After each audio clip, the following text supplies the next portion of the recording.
So I kind of hate being on social media this time of year. And it's really not for, like a good, valid reason. I think there's two mostly. And it's number one, everyone is posting their year recaps. And so, like 90% of that is fun. It's really fun to watch what people have done.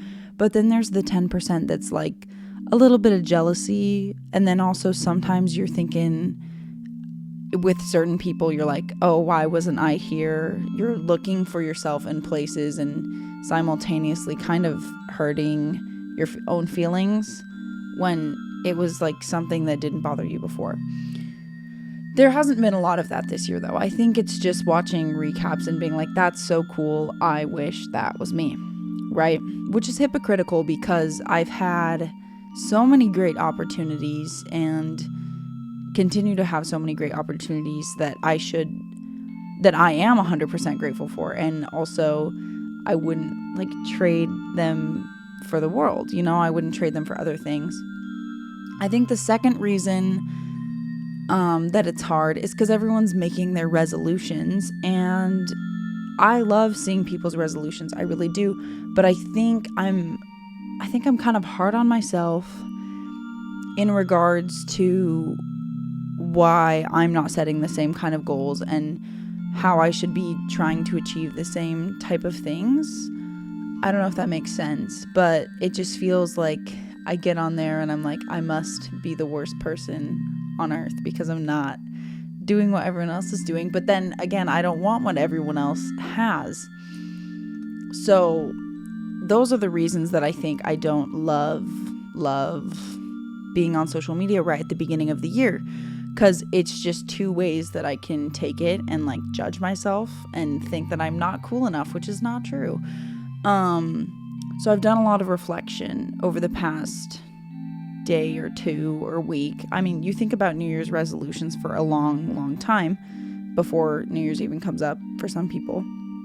And I haven't really set New Year's resolutions in a couple years, honestly, because I never really follow through, and it's super disheartening, I think. So I was reflecting this year and I was like, what kind of goals do I want to set for my new year? Because I didn't really know what I was going to do. And instead of focusing on, okay, I want to do this kind of workout or reach this kind of goal, or I want to learn how to do this thing, blah, blah, blah. Those are hard goals for me to accomplish because there's so many things that I want to do. And so I thought about it and I was like, I don't want to be perceived really as a violinist or a songwriter or a content creator or there are so many things that I want to be, but I don't want to be just that. I think the biggest thing is I want to be a creative person. Just I want to be a creator. I want to create things. So I think what I'm trying to get at is I settled on it and I was like, I think my goal for 2025 just needs to be every day create something, and some days that might be a whole song for the album. Some days that might be I go to work at the opera and what I created was what I was getting paid to do that day because I was so tired.